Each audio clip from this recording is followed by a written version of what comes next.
నమస్కారం, వార్తలకు స్వాగతం. ముందుగా ముఖ్యాంశాలు. Minister Gudivada Amarnath press meet, పలు అంశాలపై వివరణ.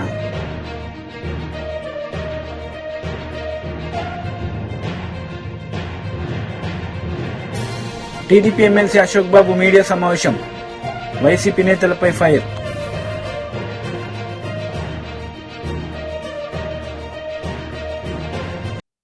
ఆర్థిక శాఖ మంత్రి బుగ్గన రాజేంద్రనాథ్ రెడ్డి ముఖ్యమంత్రి వైఎస్ జగన్మోహన్ రెడ్డిని పరామర్శించారు.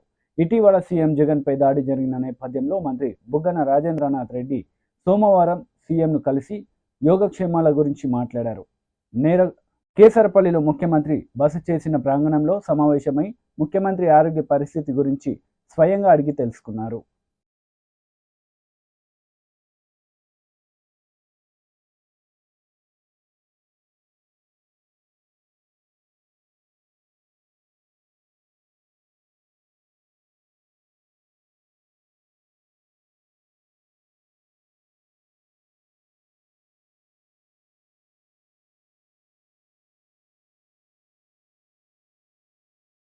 పలమనేరు భారీ బహిరంగ సభలో ఏపీసీసీ చీఫ్ వైఎస్ షర్మిలారెడ్డి పాల్గొన్నారు.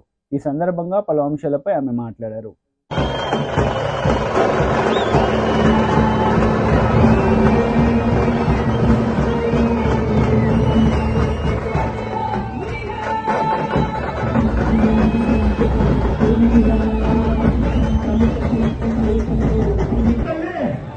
కొన్ని వేలాది మంది, లక్షలాది మంది ఈ రోజు గురించి ఎదురు చూస్తుంది ఆంధ్రప్రదేశ్.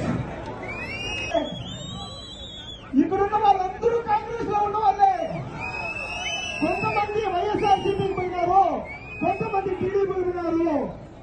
మళ్ళీ మా ఎక్కువ వచ్చేదానికి అందరూ కాంగ్రెస్ ముక్కుతా ఉన్నారు, చర్చిల్లో ప్రార్థనలు చేస్తూ ఉన్నారు. కాంగ్రెస్ ప్రభుత్వం రావాలా? ఎప్పుడైనా అవసరాలు తీర్చాడా?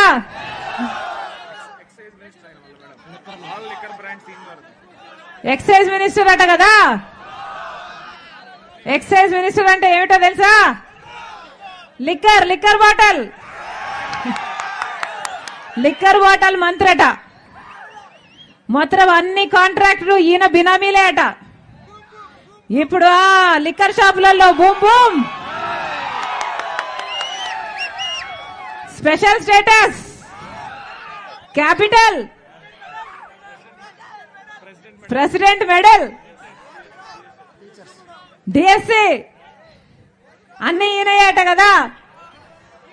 బాగా సంపాదించాడు, అవునా? బాగా సంపాదించాడు.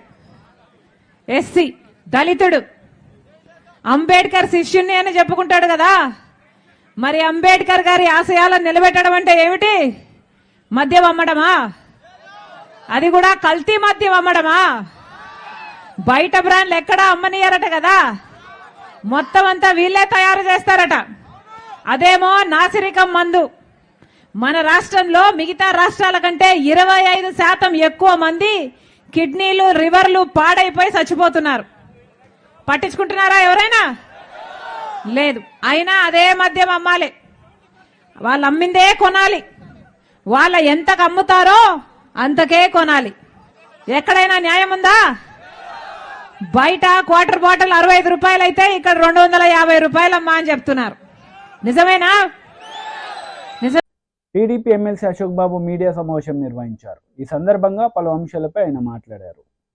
అందుకే నుదుటిని రాసుకుని వెళ్ళినా కూడా పక్కన ఉన్న వెల్లంపల్లి గారి మీద పడి ఆయన కూడా గాయాలైనవి అని చెప్పి, మరి ఈ విభిన్నమైన స్టేట్మెంట్లు 8 మందిని 8 టీములు మేము పెట్టాం, ప్రయత్నిస్తూ ఉన్నారు. మరి 48 గంటలు అయిపోద్ది. ఇప్పుడు 7 గంటలు, ఇంకో గంటకు 48 గంటలు అవుద్ది. మరి ఏమన్నా ఒక అనామకుడిని తీసుకొచ్చి చూపించి వీడే అంటారా? నిజమైన నిందితుడిని పట్టుకుని అతను రాయివేసడ కారణం ఏంటి, ఎందుకు ఇస్తాడు అనేది స్పష్టంగా ప్రజలకు చెప్పగలుగుతారా అనేది పోలీసుల యొక్క నిజాయితీ మీద ఆధారపడి ఉంటుంది. ఇప్పుడు ఎలక్షన్ కోడ్ ఉంది, పోలీసులు ఎవరికి దాసోహం చేయాల్సిన పని లేదు, నిజాయితీగా పనిచేస్తారని మేము అనుకుంటున్నాం. రెండోది వైఫల్యం. కరెంటు తీసేశారు, చెట్లు నరికేశారు. ఎక్కడికి వెళ్ళినా ముఖ్యమంత్రి చెట్లు నరకడం, తీగలు కట్ చేయటం, ఇదంతా సెక్యూరిటీలో భాగం అంటున్నారు. నిజంగా సెక్యూరిటీలో ఒక భాగం అవుతే నువ్వు సీఎం నడిచే దారిలో ప్రతి బిల్డింగ్ మీద కనీసం ఒక కానిస్టేబుల్ అన్నా పెట్టాలి. నువ్వు 1400 మందిని 22 కిలోమీటర్లో పెట్టానంటున్నావు. 14 మందిలో పక్కన ఉన్న బిల్డింగ్స్ మించి ఇటువంటి థ్రెట్ ఉంటుందనే కదా నువ్వు చెట్లు వైర్లు పీకేసింది. అయినప్పుడు ఎందుకు పెట్టలేకపోయావు? ఒక బిల్డింగ్ మీద ఒక కానిస్టేబుల్ అన్నా సీఎం గారు ముందుకు వెళ్ళిపోతే వాళ్ళు దిగి వచ్చేస్తారు. చెట్లు నరికిస్తున్నావు, కరెంటు తీగలు కట్ చేస్తున్నారు. కరెంటు లేనప్పుడు సీఎంకి ఎటువంటి సెక్యూరిటీ ఉండాలి? ఆయన బస్సు మీద ఉన్నప్పుడు ఖచ్చితంగా ఫ్లడ్ లైట్లు ఉండాలి, ఆయన చుట్టూ కూడా ఫ్లడ్ లైట్ వాచ్ ఉండాలి. మరి ఈ ప్రోటోకాల్ మరి పోలీసుకి తెలియదా? తెలిసినా ఏమవుద్దులేని చేశారనేది పోలీసులకు సమాధానం చెప్పాలి. ఇవాళ ఆయన పెట్టిన ప్రెస్ కాన్ఫరెన్స్ చూస్తే మట్టుకి ఈ స్క్రిప్టు ఆయన సొంతం కాదు, తాడేపల్లి నుంచి వచ్చిందనేది స్పష్టంగా కనపడుతుంది. రెండోది హత్యాయత్నం. నిన్న కొన్ని మీడియాల్లో, వైసీపీకి సంబంధించిన మీడియాలో హత్యాయత్నం, ముఖ్యమంత్రి మీద హత్యాయత్నం. ఈ రాయితో ముఖ్యమంత్రిని చంపొచ్చని కనుక పోలీసు వ్యవస్థ నమ్మితే చంద్రబాబు నాయుడు గారు విసిన రాయి ఆ రోజు పక్కన సిఎస్ఓ మీద తగిలి గాయమైంది. అది హత్యా ప్రయత్నం కాదా? ఏ సెక్షన్ పెట్టారప్పుడు? ఆ కేసు ఏమైంది? మరి డీజీ సమాధానం చెప్పాలి కదా దీనికి. ఇవాళ ముఖ్యమంత్రి మీద జరిగిన రాయిదే హత్యా ప్రయత్నం అనుకుంటే ఆ రోజు చంద్రబాబు నాయుడు గారి మీద జరిగిన రాళ్ల దాడిని హత్యా ప్రయత్నం కాదా? అప్పుడు ఏ సెక్షన్ పెట్టారో ఆ కేసు ఏమైంది? కాబట్టి ఇటువంటి చీప్ పాలిటిక్స్ మరి వైసీపీకి అలవాటు, అందుట్లో భాగం. ఇవాళ ప్రజలెవరు నమ్మట్లా ఇది. ఇంకొక విషయం ఏంటంటే 8 గంటల 4 నిమిషాలకి రాయితో దాడి జరిగింది. వెల్లంపల్లి గారికి గాయమైంది, ముఖ్యమంత్రికి గాయమైంది. ఈయన గవర్నమెంట్ హాస్పిటల్లో 11 గంటలకు వెళ్ళాడు. అంటే ఆ గాయంతోనే ఆయన ఈ బస్సు యాత్ర సాగించి ముగిసే టయానికి గవర్నమెంట్ హాస్పిటల్కి వెళ్ళడం జరిగింది. ఇక్కడ నేను ముఖ్యమంత్రిని ఒకటి అడుగుతున్నా, ఆ రోజున ఎయిర్పోర్ట్లో నువ్వు కోడెకత్తి కేసులో ఈ పోలీసు వ్యవస్థ మీద, ఈ హాస్పిటల్స్ మీద నమ్మకం అని చెప్పి ఫ్లైట్కి హైదరాబాద్లో చేయించుకున్నావు నువ్వు ట్రీట్మెంట్. మరి వాళ్ళ గవర్నమెంట్ హాస్పిటల్ రావడం అర్థం ఏంటి? అది కూడా 3 గంటల తర్వాత. అదేదో పెద్ద సర్జరీ జరిగినట్టు దానికి ఒక మీడియా కవరేజ్ ఇచ్చి మరి ఈ రకమైన పబ్లిసిటీ ఎందుకు చేసుకోవాలి? సింపతి కోసమా? ప్రజలు మోసం చేయటమా? అంటే ముఖ్యమంత్రికి ఇటువంటి సంఘటన జరగడం దురదృష్టం. అలాగే ప్రతిపక్ష నాయకుడి మీద జరిగినప్పుడు ఈ విధంగా పోలీసు వ్యవస్థ ఎందుకు స్పందించలేదు? ఇది రాజకీయం కాదా? దీన్ని ఏమంటారు? అసలు పోలీసు వ్యవస్థకి సిగ్గుందా?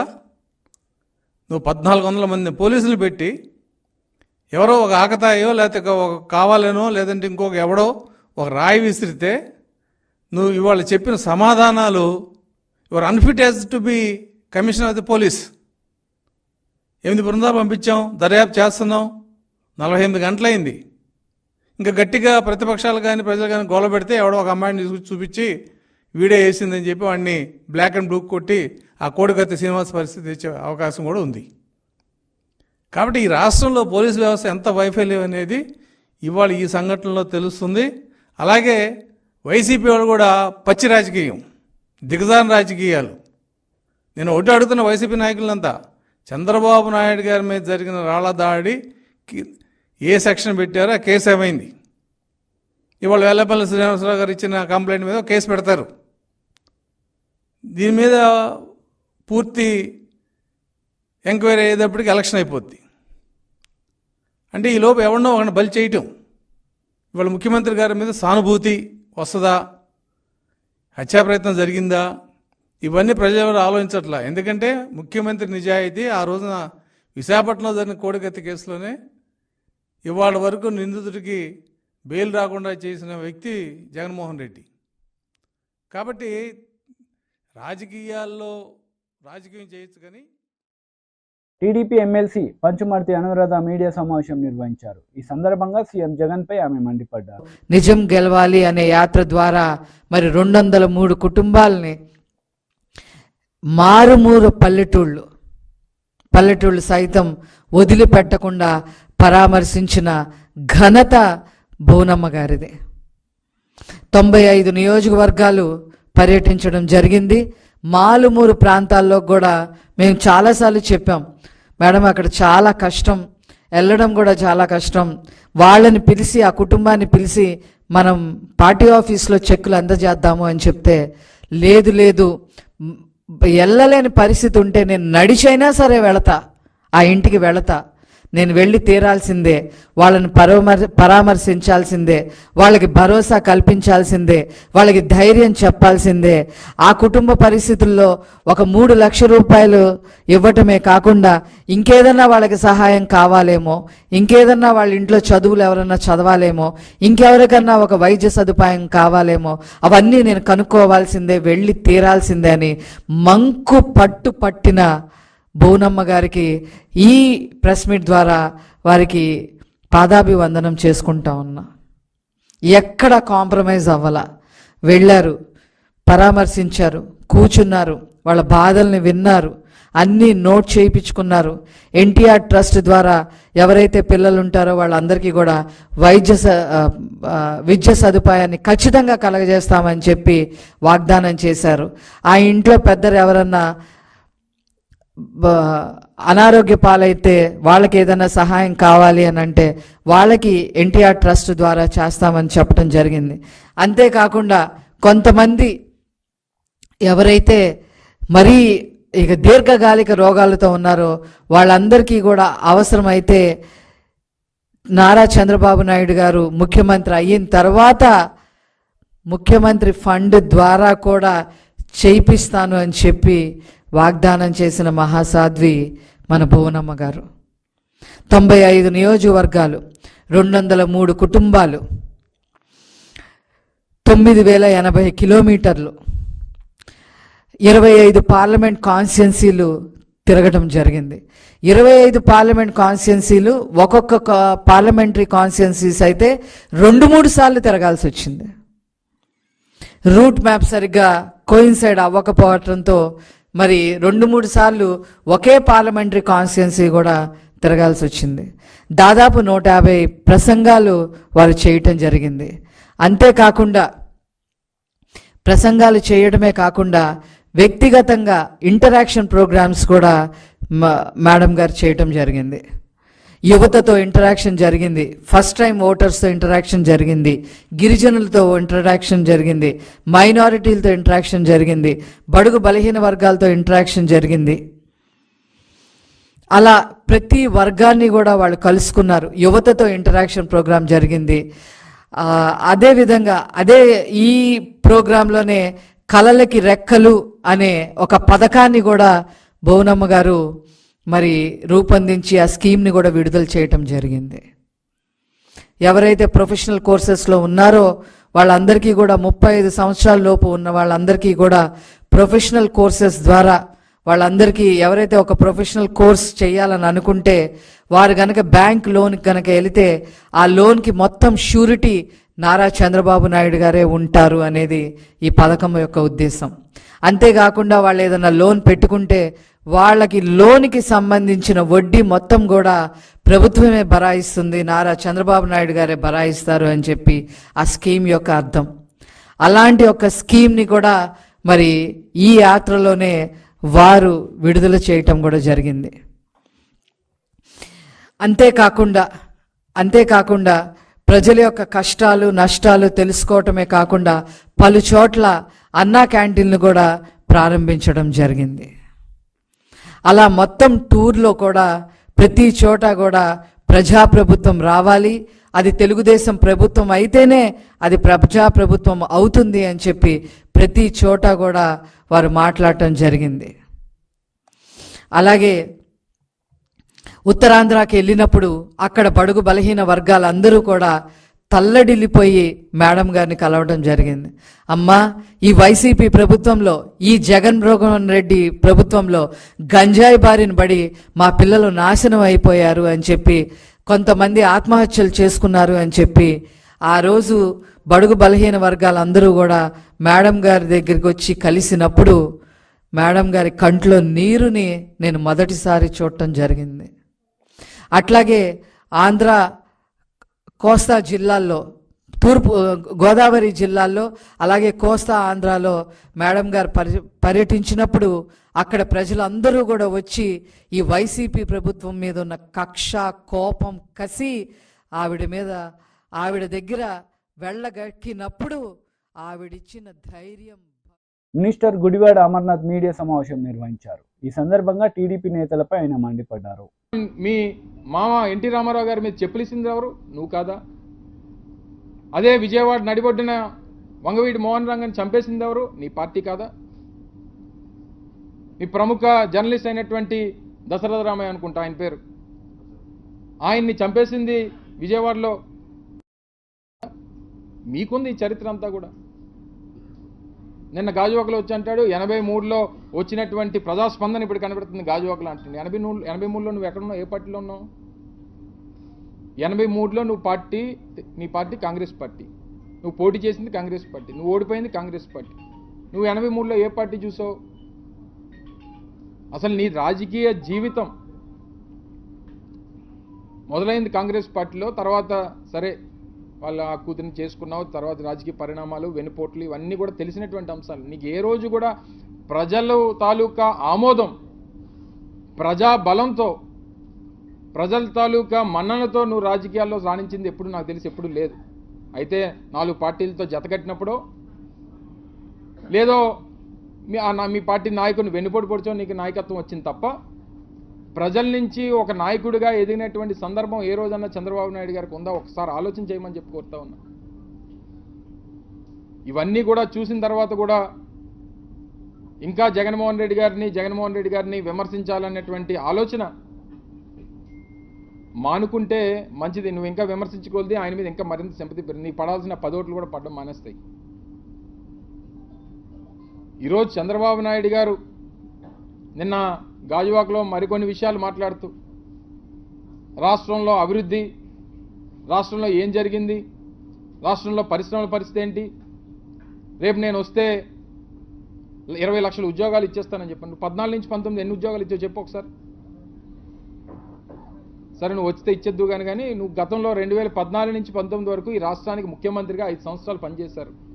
ఆ 5 సంవత్సరాల కాలంలో ఎన్ని ఉద్యోగాలు పరిశ్రమల ద్వారా ఇప్పించారో చెప్పండి. నేను ఛాలెంజ్ చేస్తా ఉన్నా.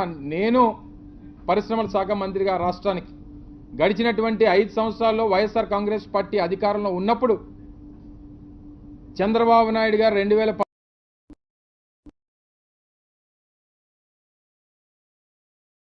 కాంగ్రెస్ పార్టీ ఎక్కువ ఇచ్చింది, 3 రెట్లు ఎక్కువ పెట్టుబడులు తీసుకొచ్చింది ఆంధ్రప్రదేశ్ రాష్ట్రానికి. ఈరోజు ఏది పడితే అది మాట్లాడతారు. రాష్ట్రంలో 4 పోర్టులు నిర్మాణం చేస్తున్నటువంటిది YSR Congress party, Bhogapuram international airport నిర్మాణం చేస్తున్నటువంటిది వైఎస్ఆర్ కాంగ్రెస్ పార్టీ, 3 ఇండస్ట్రియల్ కారిడార్స్ని ఏర్పాటు చేస్తుంది వైఎస్ఆర్ కాంగ్రెస్ పార్టీ ప్రభుత్వం. ఈరోజు ఇంత పెద్ద ఎత్తున ఇన్ఫోసిస్ లాంటి ప్రముఖ సంస్థల్ని ఈరోజు రాష్ట్రానికి తీసుకుని వచ్చి ఈరోజు విశాఖపట్నంలో స్థాపించి 1000 మంది ఉద్యోగావకాశాలు కల్పించింది వైఎస్ఆర్ కాంగ్రెస్ పార్టీ ప్రభుత్వం. నిన్న నేను గాజువాకలో ఎన్నికల ప్రచారం చేస్తున్నప్పుడు ఒక పెద్ద ఆయన వచ్చి కలిశాడు. బాబు మీ ప్రభుత్వం దయ వల్ల నా కూతురు బెంగళూరులో ఉండేది, ఇన్ఫోసిస్ విశాఖపట్నం రావడం వల్ల నా కూతురు ఈరోజు విశాఖపట్నంలో పనిచేస్తుంది, మా ఇంటి దగ్గర నుంచి ఈరోజు ఉద్యోగంకి వెళ్తుందని చెప్పి ఒక సందర్భం నాకు ఎదురుపడినటువంటి విషయాన్ని మీ అందరికీ తెలియజేస్తా ఉన్నా. ర్యాండ్స్టాడ్ లాంటిది ప్రముఖ కన్సల్టెంట్ కంపెనీని, ప్రముఖ ప్రపంచవ్యాప్తంగా ఉన్నటువంటి కంపెనీని తీసుకొని వచ్చాం. ఈరోజు ఎలక్ట్రానిక్ మ్యానుఫ్యాక్చరింగ్ క్లస్టర్స్లో టీసీఎల్, ఫాక్స్ లింక్స్ అనేక రకాలైనటువంటి ఎలక్ట్రానిక్ మ్యానుఫ్యాక్చరింగ్ యూనిట్లను తీసుకొని వచ్చాం. ఏసీ తయారీ యూనిట్లను తీసుకొని వచ్చాం. ఏషియాలోనే అతిపెద్ద ఫుడ్ ప్రాసెసింగ్ యూనిట్ అయినటువంటి మాండలేజ్ అనేటువంటి కంపెనీ ప్రపంచవ్యాప్తంగా అతిపెద్ద క్యాడ్బరీకి మ్యానుఫ్యాక్చర్ చేసి ఇచ్చేటువంటి కంపెనీ, ఏషియాలోని బిగ్గెస్ట్ ప్లాంట్ ఈరోజు ఆంధ్రప్రదేశ్లో ఏర్పాటు చేయించాం. యోకోహామా టైర్స్ కంపెనీ మన పక్కనే అచ్యుతాపురంలో ఏర్పాటు చేస్తాం. బల్క్ డ్రగ్ పార్క్ ఈరోజు నక్కపల్లిలో ఏర్పాటు చేస్తూ ఉన్నాం. 10 ఫిషింగ్ హార్బర్లు నిర్మాణం చేస్తూ ఉన్నాం. 10 ఫిష్ ల్యాండింగ్ సెంటర్స్ నిర్మాణం చేస్తూ ఉన్నాం. చెప్పు నీ హయాంలో ఇది చేస్తామని చెప్పు. ఒక బ్రెయిన్లెస్ ఫెలోని నీ కొడుకుని పెట్టుకొని నువ్వు నా గురించి మాట్లాడుతూ ఉన్నావు. నేను ఇప్పుడు కూడా ఛాలెంజ్ చేస్తూ ఉన్నా. నిన్న నువ్వు ఒక మాట మాట్లాడావు, దావోస్ వెళ్ళేటువంటి క్రమంలో నువ్వు దావోస్ ఎందుకు వెళ్ళలేదంటే నేను చలిగా ఉంది కాబట్టి వెళ్ళలేదని చెప్పానని చెప్తున్నావు. నేను ఆ మాట అన్నట్టు ఎక్కడన్నా నిరూపిస్తే నేను పోటీ నుంచి తప్పుకుంటా. నీ కొడుకు రెడీయా, లేకపోతే నువ్వు రెడీయా? ఎక్కడో పనికిమాలని ఆ రీల్స్ను షార్ట్స్ చూసుకునేటువంటి నీ కొడుకును నువ్వును నా గురించి మాట్లాడతారా? మా ప్రభుత్వం గురించి మాట్లాడతారా? చెప్పండి, మీరే సాక్ష్యం ఆ రోజు. ఎందుకంటే ఆ రోజు జరిగినటువంటి పత్రికా సమావేశంలో నేను క్లియర్గా మాట్లాడడం జరిగింది. చలిగా ఉంది అని చెప్పి ప్రచారం చేసుకుంది, ఆ పనికిమాల ప్రచారం చేసుకుంది నువ్వు. 9 సార్లు దావోస్ వెళ్ళానని చెప్పావు. ఏం ఉద్ధరించావు చెప్పు, నాకు తెలియక అడుగుతాను. ఏం సాధించుకొచ్చావు అక్కడి నుంచి వచ్చి? ప్రభుత్వ ధనాన్ని ఖర్చు పెట్టి నువ్వు తీసుకొని వెళ్ళి 10 సార్లు మేము వెళ్ళిన తర్వాత కూడా చెప్పాం, అక్కడ ఒక నెట్వర్కింగ్ సెషన్స్ మాత్రమే జరుగుతూ ఉన్నాయి. ప్రపంచవ్యాప్తంగా ఉన్నటువంటి వివిధ దేశాలకు సంబంధించినటువంటి పాలసీల మీద డిస్కషన్స్ జరుగుతూ ఉన్నాయి. అది ఒక పెద్ద నెట్వర్కింగ్ సెషన్ లాగా ఉపయోగపడుతుంది తప్ప అక్కడ ఉన్నటువంటి మనకు అవసరమైనటువంటి వారిని మన రాష్ట్రానికి రప్పించుకొని మనం సదస్సులు పెట్టుకొని మనం వాటిని ఆకర్షించేటువంటి కార్యక్రమాలు చేయాలి తప్ప 15 కోట్లు 20 కోట్లు. వైఎస్ఆర్సీపీ ఎమ్మెల్యే హఫీజ్ ఖాన్ మీడియా సమావేశం నిర్వహించారు. ఈ సందర్భంగా పలు అంశాలపై ఆయన మాట్లాడారు. గారిపైన దాడి, ఎలాంటి దాడి జరిగింది అనేది మీరు ప్రతి ఒక్కరు కూడా గమనించగలుగుతారు. బలంగా ఒక షార్ప్ షూటర్ ఎలాగైతే కొడతాడో ఆయనకు దెబ్బ ఖచ్చితంగా కొట్టాలా, ఆయనకు కన్ను పోయేటట్టు కొట్టాలా, లేదంటే ఆయనకు మైండ్కి పోయే నర్వ్స్కి దెబ్బ పడి ఆయన ప్యారలైజ్డ్ అయిపోవాలా, లేదంటే ఆయన చనిపోవాలా అనే ఒక దురుద్దేశంతో నీచమైన ఆలోచనతో చాలా క్రూరంగా ఆలోచించి జరిగిన సంఘటన అది. మరి దానికి చంద్రబాబు నాయుడు గారి పైన ఒక రాయి విసిరించుకొని పోలిక చేయడానికి, డైల్యూట్ చేయడానికి చేస్తున్న ప్రయత్నము చంద్రబాబు నాయుడు గారు కానీ పవన్ కళ్యాణ్ గారు కానీ ప్రజలు గమనిస్తున్నారు. అది జగన్మోహన్ రెడ్డి గారు కాబట్టి అంత పెద్ద దెబ్బ తగిలినా ఆయన ఈరోజు మళ్ళీ ఆయనకు ఆ గుండె ధైర్యం ఇచ్చాడు కాబట్టి ప్రజల్లో వెళ్ళగలుగుతున్నారు. అదే ఒకవేళ చంద్రబాబు నాయుడు గారి పైన నిజంగా ఇలాంటిది జరిగింటే దేశంలో ఉండే ఫిలిం స్టార్లకు అందరినీ పిలిపించుకొని, దేశంలో ఉండే ప్రతి ఒక్క రాజకీయ పార్టీకి రాజకీయ నాయకుల్ని పిలిపించుకొని ఒక బెడ్ పైన పడుకొని అక్కడే మొత్తము 24 గంటలు మీడియా ముందర న్యూస్ దాన్ని క్రియేట్ చేసి సానుభూతి తీసేసుకొని దాన్ని కూడా రాజకీయాల కోసము, ఎలక్షన్ కోసము వాడుకునే పరిస్థితి ఉంటుండే. కానీ ఆయన చేసింది తప్పు అని ఒప్పుకొని ఇక్కడికి ఇలాంటి సంఘటనల్ని స్టాప్ చేసుకుంటే ఆయనకు, జనసేన పార్టీకు మేలు అని చెప్పి మరొక్కసారి హెచ్చరిస్తూ, ఈ రాజకీయాల్లో కామెంట్స్ చేసుకోవచ్చు, క్రిటిసైజ్ చేసుకోవచ్చు, కానీ భౌతిక దాడులు అనేది మంచిది కాదు. ఇప్పటికైనా మీకు దేవుడు మీకు ఇంగిత జ్ఞానం ఇచ్చి రాబోయే రోజుల్లో. వార్తలు ముగించే ముందు ముఖ్యాంశాలు మరోసారి. Minister Gudivada Amarnath press meet, పలు అంశాలపై వివరణ.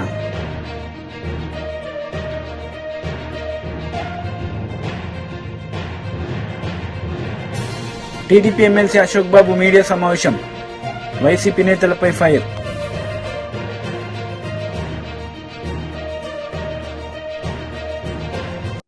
ఈ వార్తలు ఇంతటితో సమాప్తం. తిరిగి ప్రసారమయ్యే వార్తల్లో మళ్ళీ కలుద్దాం. అంతవరకు సెలవు. నమస్తే.